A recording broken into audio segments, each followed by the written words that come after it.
Sævar, þessi leikur var vægast sveiflukenndur, er óhætt að segja það? Já, við vorum skelfilega slakir í fyrri hálfleik, reddum okkur á nokkru þristum í lok annars leikluta, en annars vorum við að spila illa í öðru leik, eða bara í fyrri hálfleik, en vorum ágættir svona mestan hluta þriðja leikluta, sérstaklega seinni hlutan og svo í byrjun fjórða, og svo bara þegar við erum komin með góða forystu, þá bara hættum við og förum í eitthvað algjört bull og það er ekki fyrsta skipti sem við gerum það. Og við gerum mistök eftir mistök og þannig að við þurfum að skoða okkar máli að loka mínútum. Og við erum í dag útlendingunum okkar slakur og Haukur alveg bara eins og byrjandi og það er bara dýrt. Hvað kemur til með að segja við strákana núna og eftir inn í Kljó?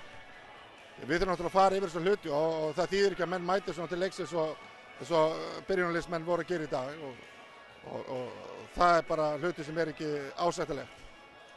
Verkefnið framundan, þið þurfa að sigra Keflvíkinga 3 í röð. Hvernig sérðu það fyrir þér?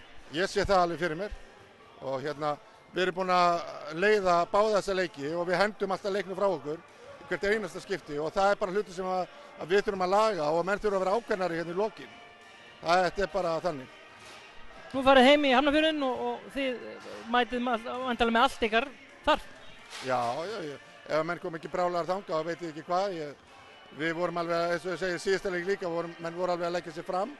Það bara vantaði áræðinni sóknarlega og það var bara það sem við vorum að tapa og við erum enn og aftur að brenna vítum til þess að komast einhverjum 9 stigum yfir þegar það eru 2-3 mínútur eftir og það er bara dýrt.